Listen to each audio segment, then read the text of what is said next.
नमस्कार, आप देख रहे हैं स्वदेश खबर। आपके साथ मैं हूं अनुया यादव। कोरोना के नए वेरिएंट ओमिक्रॉन की भारत में एंट्री हो गई है। कर्नाटक में ओमिक्रॉन के 2 मामले सामने आए हैं। 66 और 46 साल के व्यक्तियों में ओमिक्रॉन वेरिएंट की पुष्टि हुई है। दोनों संक्रमितों को क्वारंटीन किया गया है, साथ ही साथ इनके कॉन्टैक्ट की ट्रेसिंग की जा रही है। हेल्थ मिनिस्ट्री के joint health secretary Lav Agarwal ने इसकी जानकारी दी। हम आपको बता दें कि उन्होंने कहा कि कोरोना के नए वेरिएंट ओमिक्रॉन के तेजी से फैलने की आशंका है। ये डेल्टा से 5 गुना तक ज्यादा संक्रामक हो सकता है।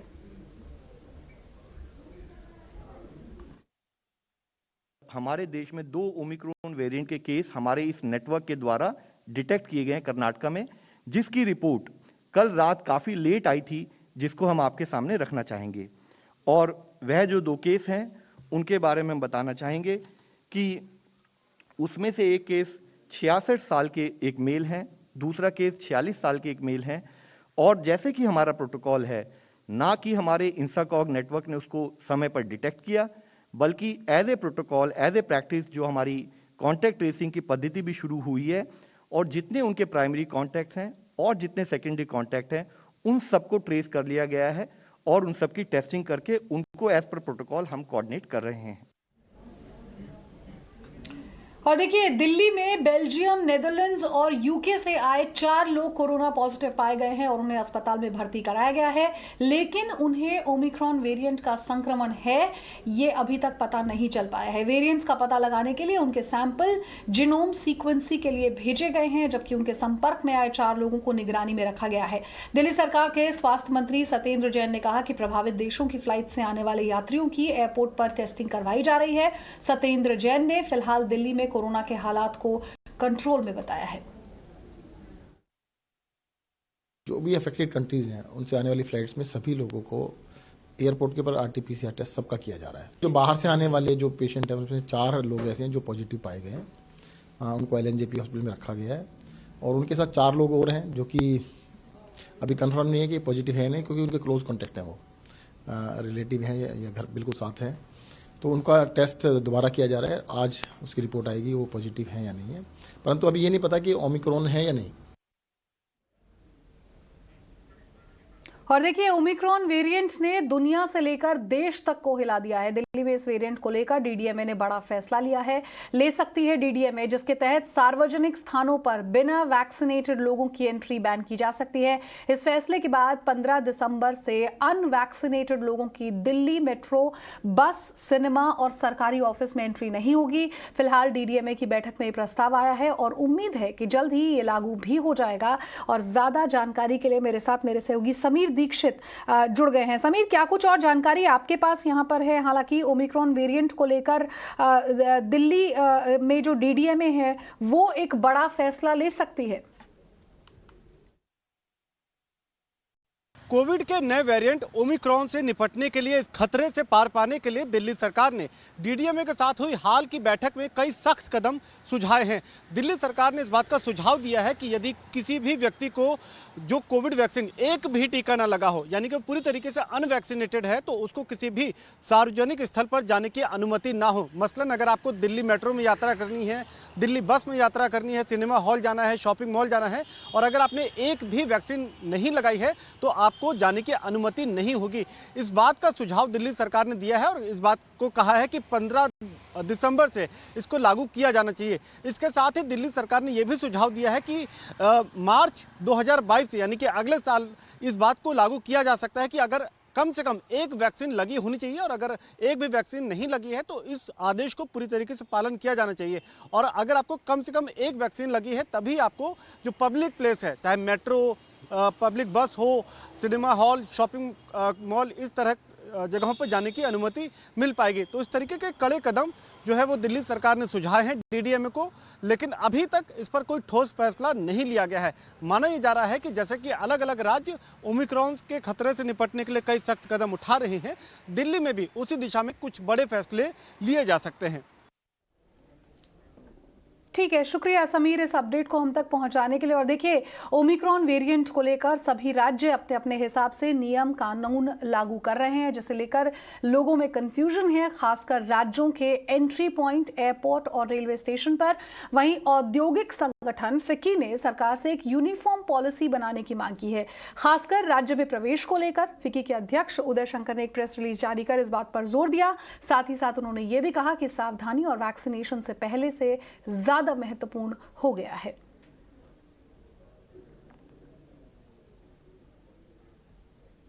और देखिए, ओमिक्रॉन के खतरे से निपटने को लेकर अलग अलग राज्यों ने जो गाइडलाइंस को, खास तौर से आरटीपीसीआर टेस्ट को लेकर जो कंफ्यूजन है उसे लेकर क्या कुछ और जानकारी है। मेरी सहयोगी हर्षा ने दिल्ली एयरपोर्ट पर कुछ लोगों से खास बातचीत की और जानिए उन्होंने क्या कुछ वहां पर पाया। अभी मैं यहाँ पे हूँ, बहुत सारे लोग हैं जो वेट कर रहे हैं कि उनके लोग जो अलग अलग देशों से पहुँच रहे हैं वो कब बाहर आएंगे। जैसे सरोज जी इस वक्त मेरे साथ है। सरोज जी सुबह 8 बजे से वेट कर रही है, चंडीगढ़ से आई हैं और इनकी नाती पहली बार इटली से इंडिया आ रही है और इटली एट-रिस्क कंट्री की श्रेणी में है। सरोज जी आप बताइए, बेटी से बात हुई है, अंदर क्या हो रहा है? बात हुई है, वो 500 वाला टेस्ट उन्होंने करा लिया, उसमें 4-5 घंटे लग रहे हैं और ये भी फायदा है। चलो अच्छी बात है कि वो क्लियर होकर बाहर आ रहे हैं, कोई हमें टेंशन नहीं होगी। मेरी नाती आ रही है छोटी उनके साथ। अच्छा, आपकी नाती को ये कहा गया था कि 500 का टेस्ट कराना चाहती हैं, 4000 वाला कराना चाहती हैं? पहले नहीं फाइनल हुआ, बाद में पता लगा जब टेस्ट करा लिया, वरना वो 5000 वाला करा के 1 घंटे में बाहर आ जाते। छोटा बच्चा है उनके पास अंदर। अच्छा, और अंदर क्या बता रही है? अंदर स्थिति कैसी है? अलग अलग लाइनें लगी हैं, अलग किसी कमरे में बैठा के टेस्ट हो रहा है, स्थिति कैसी है? हाल में बैठाया हुआ है उनको, वेट करा रहे हैं। मेरे खाने का कुछ नहीं दे रहे हैं, खाने के बच्चों को ना बड़ों को खाने का कुछ नहीं दे रहे। कुछ नहीं मिल रहा। नहीं। यानी कि आपकी नाती सुबह से भूखी है? हाँ भूखी है, अच्छा, इनकी आपकी पोती हुई सुबह से भूखी है? भूखी है। हाँ, कह रही कुछ भी नहीं दे रहे खाने तो के लिए। यानी कि वहाँ पे जो खाने पीने के स्टॉल है वहाँ तक भी नहीं जाने दे रहे हैं क्या पैसेंजर्स को? ये पता नहीं, मेरे को भी जाने दे रहे नहीं जा रहे, ये बात नहीं हुई मेरे से। पर परेशान तो है ना, पूरी रात का सफर करके आए। वो कल 3 बजे से इटली से चले हैं और हम 1 बजे से चंडीगढ़ से चले हैं। पूरी नाइट में उन्होंने भी रात जाग के काटी है एयर में, हमने भी अपनी गाड़ी में रात जाग के सफर किया है। और अभी भी क्या कह रही है? चलो अभी भी 5-6 घंटे का उनको टाइम दिया, 1 घंटा और वेट करेंगे। अभी हम यहाँ 8 बजे से हम भी चाय कॉफी पीते फिर रहे हैं ऐसे। और अंदर वो क्या बता रही है? अलग अलग लाइनें लगाई गई हैं, कितने लोगों को एक कमरे में बैठाया गया है, सब लोग मतलब दूरी पर हैं या फिर कोई पालन नहीं हो रहा? अंदर क्या स्थिति है? नहीं, पालन तो कह रहे ठीक हो रहा है कि उठ के वैसे पता कर रहे हैं अपनी रिपोर्ट का, ऐसे बांध के नहीं बैठाए हुए या बंद नहीं किया हुआ। वो पूछ रहे हैं कि हमारी रिपोर्ट दो जल्दी, मैं बच्चे के साथ परेशान हो रही हूँ। और देखिए, कोरोना गाइडलाइंस को लेकर जो तमाम कंफ्यूजन है उसे लेकर हर्षा ने यहाँ पर इन लोगों से बातचीत की थी। हम आपको बता दें कि आरटीपीसीआर टेस्ट को लेकर कुछ कंफ्यूजन है यहाँ पर, और जो एयरपोर्ट है वहाँ पर उनके जो पैसेंजर्स हैं या फिर पैसेंजर्स के जो रिश्तेदार हैं वो काफ़ी कंफ्यूजन में है और तमाम मुश्किलों का सामना वो यहाँ पर कर रहे हैं। मेरे साथ हम आपको बता दें, मेरे सहयोगी दानिश आनंद भी जुड़ गए हैं। दानिश, ओमिक्रॉन के खतरे को देखते हुए सरकार ने क्या कुछ तैयारियां यहाँ पर की है, राज्यों को क्या कुछ गाइडलाइंस दी गई है, आप विस्तार से हमें इसके बारे में बताइए। देखिए, हेल्थ मिनिस्ट्री ने अपनी वीकली प्रेस कॉन्फ्रेंस में बताया कि ओमिक्रॉन जो कोविड का नया वेरिएंट है उसके पहले 2 फ्रेश केसेस इंडिया में पाए गए हैं और ये दोनों ही केसेस कर्नाटका से डिटेक्ट करे गए हैं। एक व्यक्ति की उम्र 40 साल के ऊपर है और दूसरे व्यक्ति की उम्र 60 साल के ऊपर है और इन दोनों ही जो फर्स्ट ओमिक्रॉन के केसेस है इंडिया में, इन सबके प्राइमरी और सेकेंडरी कॉन्टैक्ट्स को सरकार ने ट्रेस कर लिया है और साथ ही साथ इन सारी कॉन्टैक्ट्स की टेस्टिंग भी की जा रही है और जल्द इनके रिजल्ट भी आएंगी। मैं आपको बताना चाहूँगा, 1 दिसंबर से लेकर आज तक ऑलमोस्ट इंडिया में 8000 एयर ट्रैवलर्स जो एट रिस्क कंट्री से हैं वो आए हैं। उसमें से 10 लोग कोविड पॉजिटिव पाए गए हैं और उन 10 में से 2 लोग हैं जो ओमिक्रॉन पॉजिटिव पाए गए हैं। सरकार ने यही कहा है कि हमको अपना गार्ड डाउन नहीं करना चाहिए और पहले की तरह मास्क पहनना चाहिए, क्राउडेड प्लेसेस को अवॉइड करना चाहिए और वैक्सीनेशन को रैंप अप करना चाहिए। और यही आदेश पीएमओ और हेल्थ मिनिस्ट्री ने भी बाकी राज्यों को दिया है कि आने वाले दिनों में उनको अपने पूरे हेल्थ इंफ्रास्ट्रक्चर को बढ़ाना है और साथ ही साथ वैक्सीनेशन को और खासकर सेकंड वैक्सीनेशन के लिए एक ज़्यादा पुश करना है। बिल्कुल बिल्कुल बिल्कुल सही कहा आपने यहाँ पर दानिश, और साफ किया है यहाँ पर केंद्र सरकार ने भी, हेल्थ मिनिस्ट्री ने भी, कि आप मास्क पहने, हाथ धोएं, साथ ही साथ जो डिस्टेंस है उसे बनाकर रखें, भीड़ भाड़ की जगहों पर यहाँ पर ना जाए। आपका बहुत बहुत शुक्रिया। और देखिए एविएशन सेक्टर जो है उस पर भी यहाँ ओमिक्रॉन का असर दिखने लगा है। मेरे सहयोगी समीर दीक्षित है जो ज़्यादा अपडेट के लिए हमारे साथ यहाँ पर जुड़ गए हैं। समीर, घरेलू यात्री जो है उनकी संख्या में तेजी से गिरावट आने लगी है, ओमिक्रॉन का डर जो है वो इस कदर एविएशन सेक्टर पर दिखाई दे रहा है। जी बिल्कुल, कोविड के नए वेरिएंट ओमिक्रॉन का असर अब इंडियन एविएशन सेक्टर पर भी साफ नजर आ रहा है। सिविल एविएशन मंत्रालय के आंकड़ों के मुताबिक लोग अब हवाई सफर से बच रहे हैं। यही वजह है कि अगर जो फ्लाइंग है, डोमेस्टिक फ्लाइंग है, उनके आंकड़ों को अगर एक हफ्ते या 10 दिन की तुलनात्मक अगर उसका अध्ययन करें तो साफ तौर पर उसमें गिरावट दर्ज हो रही है। 1 दिसंबर को डोमेस्टिक जो एयर पैसेंजर डिपार्चर संख्या है वो 3,35,000 के आसपास रही, जबकि जो पैसेंजर फुटफॉल एयरपोर्ट पे रहा है वो 6,71,000 के आसपास रहा है। यही आंकड़े अगर आप ठीक 10 दिन पहले देखते हैं, यानी कि 21 नवंबर को जो डोमेस्टिक पैसेंजर डिपार्चर की संख्या है वो करीब करीब 4 लाख के तक पहुंच गई थी, 3,93,000 दर्ज की गई थी, जबकि पैसेंजर जो फुटफॉल एयरपोर्ट पे दर्ज किया गया वो करीब करीब 8 लाख था, 7,78,000 के आसपास था। 21 नवंबर के आंकड़े देख करके साफ लग रहा था कि जो डोमेस्टिक एविएशन है, जो इंडियन एविएशन है, वो लगभग प्री कोविड स्तर तक पहुंच गया है।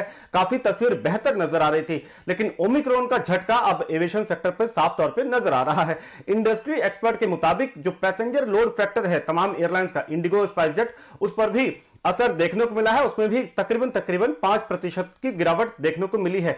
और बात यहीं तक नहीं, क्योंकि आगे चल करके इंटरनेशनल फ्लाइंग को दोबारा शुरू करने को लेकर के जो सरकार का फैसला था उसमें भी डेट एक्सटेंशन हम देख सकते हैं। तो साफ तौर पे ओमिक्रॉन का असर न केवल डोमेस्टिक सिविल एविएशन फ्लाइंग पे नजर आ रहा है, बल्कि माना यह जा रहा है कि आगे चल करके ये इंटरनेशनल फ्लाइंग पर भी इसका असर साफ तौर पर देखने को मिलेगा।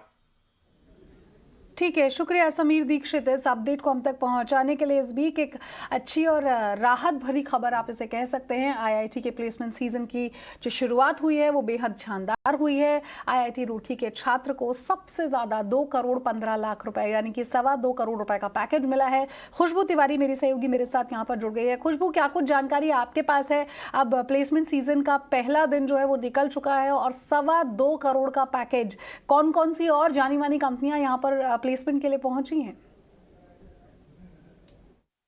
जी बिल्कुल, कल पहला दिन था प्लेसमेंट सीज़न का आईआईटीज़ के लिए और यहाँ पे काफ़ी ज़्यादा उछाल देखने को मिला है, ना सिर्फ पैकेजेस में बल्कि साथ ही जितने भी ऑफ़र्स, जिन कंपनियाँ जो ऑफ़र्स लेकर आई हैं उनमें भी काफ़ी ज़्यादा उछाल देखने को मिला है।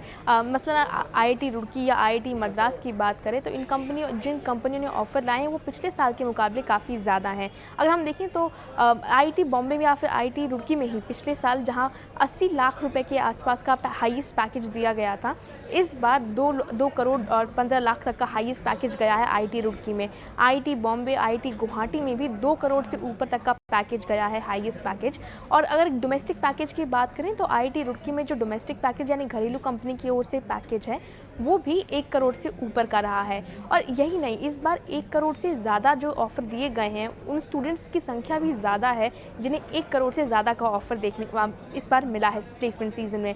पहला दिन था, अभी अगले 14 दिन तक ये सेशन और चलेगा और हम सारे अपडेट्स आप तक लेकर आएंगे। अगर हमने एक तुलना भी की है कि अगर हम सीईओज़ की सैलरी के साथ आईआईटीज़ की सैलरी की कंपैरिजन करें तो भारत में अगर हम हाइक्स को देखें तो पिछले वित्त वर्ष में जो हाइक्स हुए हैं सीईओज़ की सैलरी हाइक, उसमें 13% का उछाल आया था, सैलरी हाइक हुई थी। और अगर उनकी एक एवरेज बेस सैलरी देखी जाए तो वो 30 लाख के आसपास आती है। टोटल सैलरी का भी अगर एवरेज देखा जाए इंडियन सीईओज़ की तो वो भी 52 लाख से लेके 1 करोड़ के बीच के आसपास आती है। यानी आईआईटी स्टूडेंट्स का जो पैकेज है वो काफ़ी ज़्यादा ऊंचा उन्हें इस बार मिल रहा है। कंपनियाँ चाहती हैं कि वो राइट पूल ऑफ टैलेंट उनके पास आए और वे उन्हें हायर कर सके। इन लिस्ट जो कंपनियाँ आ रही हैं उसमें ऊबर, गूगल, अमेज़ॉन, एप्पल, इन सब कंपनियों के साथ ही न्यू एज टेक्नोलॉजी कंपनियां भी हैं और साथ ही इसके साथ एचयूएल और आईटीसी जैसी लेगेसी कंपनीज भी शामिल हैं। ठीक है, शुक्रिया खुशबू इस अपडेट को हम तक पहुंचाने के लिए। और देखिए, देश की leading car maker company Maruti एक बार फिर अपने कारों के दाम बढ़ाने जा रही है और मॉडल के हिसाब से कारों की जो कीमतें हैं वो बढ़ाई जाएंगी। ये बढ़ी हुई कीमतें जनवरी से लागू हो जाएंगी। कंपनी के मुताबिक इनपुट लागत में बढ़ोतरी की वजह से ये फैसला लिया गया है। मारुति सुजुकी इससे पहले 3 बार दाम बढ़ा चुकी है और इस साल ये उसकी चौथी बढ़ोतरी होगी। दाम बढ़ाने को लेकर मारुति सुजुकी के सीनियर ईडी शशांक श्रीवास्तव का कहना है कि हमारे पास दूसरा कोई रास्ता नहीं है। अगर आप टोटल जो प्राइस इंक्रीज है उसको देखें तो वो अभी भी कम है जो कमोडिटी प्राइसेस जितनी बढ़ी हैं। कमोडिटी प्राइसेस चाहे वो स्टील है, प्रेशियस मेटल्स हैं या एल्यूमिनियम है, कॉपर है, उसमें बहुत बहुत तेजी से इजाफा हुआ है पिछले साल में। लेकिन हमने पूरी प्राइस पास ऑन नहीं करी कंज्यूमर को, ये कॉस्ट पास ऑन नहीं करी। और उसकी वजह ये है कि आफ्टर द कोविड हम डिमांड जो वापस आ रही थी उससे हाथ कॉम्प्रोमाइज नहीं करना चाह रहे थे। तो ये एक हमेशा एक ये असमंजस जिसको कहते हैं उसकी स्थिति रहती है हमारे दिमाग में कि हम प्राइस बढ़ाएंगे तो डिमांड पे फर्क पड़ेगा, लेकिन अगर प्राइस नहीं बढ़ाएंगे तो प्रॉफिटेबिलिटी प्रेशर में आएगी। तो हम इस समय वो उस पर बहुत डिस्कशन कर रहे हैं। और देखिए, देश भर के हाईवेज पर अब आवश्यक सुविधा के तौर पर इलेक्ट्रिक चार्जिंग स्टेशंस जो है वो लगाए जाएंगे। लोकसभा में आज सरकार ने ये जानकारी दी है। National highway authority of India यानी कि NHAI चार्जिंग स्टेशन लगाने के काम में तेजी से जुट गया है। प्रकाश प्रियदर्शी मेरे साथ ज्यादा अपडेट के लिए जुड़ गए हैं। प्रकाश, बताइए क्या कुछ और जानकारी आपके पास है? देखिए, अगर आप इलेक्ट्रिक व्हीकल का इस्तेमाल करते हैं तो आपके लिए राहत की खबर है। अगर आप नेशनल हाईवे के जरिए लंबी दूरी की यात्रा तय करना चाहते हैं और आपको इस बात की चिंता होती है कि इलेक्ट्रिक व्हीकल है, चार्जिंग स्टेशंस नहीं होंगे तो आपको परेशानी हो सकती है, तो ये परेशानी जल्द दूर हो सकती है। क्योंकि सरकार ने लोकसभा में एक जवाब में कहा है कि ये ज़रूरी कर दिया गया है सभी डेवलपर्स के लिए कि नेशनल हाईवेज पर वे साइड एमिनिटीज़ के तौर पे इलेक्ट्रिक चार्जिंग स्टेशंस लगाना जो है वो ज़रूरी होगा। NHAI ने इस प्रक्रिया को काफ़ी तेज़ी से आगे बढ़ाना शुरू कर दिया है और करीब 39 ऐसे चार्जिंग स्टेशंस हैं जिसके लिए बिडिंग प्रक्रिया पूरी कर ली गई है और वो नेशनल हाईवेज पे लगाए जा रहे हैं। इसके अलावा 103 चार्जिंग स्टेशंस के लिए बिडिंग की प्रक्रिया शुरू कर दी गई है, लोकेशन की पहचान कर ली गई है और अगले वित्त वर्ष तक इस पर भी काम पूरा हो जाएगा। इसके अलावा सरकार की योजना ये भी है कि देश भर के सभी नेशनल हाईवेज पे जो है वे साइड एमिनिटीज़ के तौर पे चार्जिंग स्टेशंस लगाए जाएंगे और इसके लिए समय समय पर बिडिंग की प्रक्रिया जो है वो शुरू की जाएगी। तो एक तरीके से जो लोग इलेक्ट्रिक व्हीकल रखते हैं या लंबी दूरी की यात्रा करना चाहते हैं उनके लिए राहत भरी खबर है।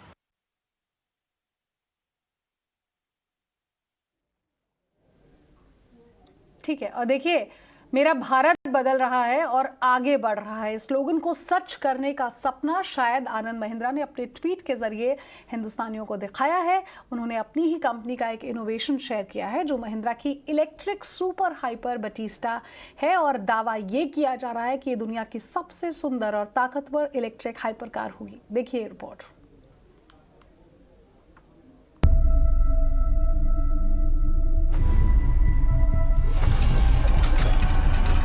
What you see behind me is a dream becoming reality.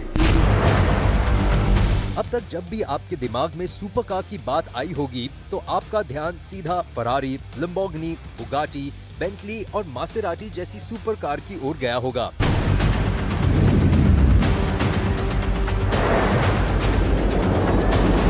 लेकिन अब भारतीय कंपनी महिंद्रा भी सुपर कार के मामले में इन सभी कंपनियों को जल्द पछाड़ने के लिए तैयार है और ये कहना गलत नहीं होगा कि अपने ट्वीट के जरिए आनंद महिंद्रा ने फ्यूचर कार का सपना लोगों के सामने रख दिया है। What's beautiful about Pininfarina is it has a story that's over 70 years old. Anand Mahindra ने अपनी ही कंपनी का एक इनोवेशन शेयर किया है जो है महिंद्रा की electric hyper car Battista. Batista only used to design cars for other people, for Ferrari, for Maserati and so on. I think somewhere inside himself he always harbored the dream of building a company that would carry only the Pininfarina badge. That's what we are seeing today. What you see behind me is a dream becoming reality. इस car के बारे में tweet करते हुए आनंद महिंद्रा ने ऑटोमोबिली Pininfarina की पूरी team को बधाई दी है और लिखा है कि उनकी कंपनी ये कार बनाने को पूरी तरह तैयार है। बता दें कि इस कंपनी का मालिकाना हक महिंद्रा ग्रुप के पास ही है। महिंद्रा ग्रुप ने साल 2015 के अंत में 50 मिलियन यूरो यानी करीब 4 अरब रुपए में पिनिनफेरिना कंपनी का अधिग्रहण किया था। We are building a car company, not just a car. This car is going to provide the halo for everything that comes in the future. It's going to set the DNA right here. देश में अभी तो electric car का craze है और महिंद्रा ही वो पहली company थी जिसने सबसे पहले made in India electric car launch की थी। अब कंपनी बहुत जल्दी इलेक्ट्रिक कार को एक सुपर कार का रूप देने के लिए तैयार है। बात करें बटिस्टा की तो साल 2019 में जिनीवा मोटर शो में इस कार का प्रदर्शन किया गया था। इटली की luxury electric car company Pininfarina ने कार का प्रदर्शन किया था। कंपनी ने इलेक्ट्रिक हाइपर कार को बटिस्टा नाम दिया है। खास बात यह है कि ये कार 2 सेकंड से भी कम समय में 0 से 100 किलोमीटर तक की रफ्तार पकड़ सकती है। इस मामले में ये फॉर्मूला 1 रेस कार से भी ज्यादा तेज है। बटिस्टा 350 किलोमीटर की रफ्तार से दौड़ सकेगी। यहाँ एक बात ध्यान देने की है कि भारत में मुंबई अहमदाबाद के बीच प्रस्तावित पहली बुलेट ट्रेन की स्पीड भी 320 किलोमीटर होने की संभावना है, यानी इस कार की स्पीड बुलेट ट्रेन से भी तेज होगी। वही बटिस्टा की कीमत करीब $22 लाख हो सकती है। ईटी नाउ स्वदेश।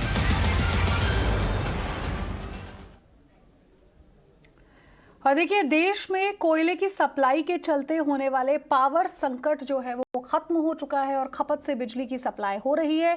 केंद्र सरकार ने आज लोकसभा में ये जानकारी दी। सरकार का कहना है कि देश में इस समय 391 मेगावाट बिजली उत्पादन की क्षमता है, जबकि बिजली की जो मांग है वो 203 गीगावाट हो रही है। देश में बिजली उत्पादन को लेकर लोकसभा में सरकार ने और क्या कुछ कहा, मेरे साथ प्रकाश प्रदर्शी ज्यादा अपडेट के लिए जुड़ गए हैं। प्रकाश, बताइए सरकार की तरफ से और क्या कुछ कहा गया। देखिए, पावर सेक्टर से जुड़ी हुई 2 अहम खबरें हैं। सबसे पहला तो ये कि सरकार ने लोकसभा में ये जानकारी दी है कि देश में इस वक्त बिजली की कोई कमी नहीं है। चालू वित्त वर्ष में जितनी बिजली की ज़रूरत है उससे ज़्यादा उपलब्धता है और सप्लाई हो रही है। सरकारी आंकड़ों के हिसाब से जो ज़रूरत है चालू वित्त वर्ष में वो करीब 14 लाख मिलियन यूनिट की रही है, लेकिन जो उपलब्धता है वो करीब 15 लाख मिलियन यूनिट से भी ज़्यादा है।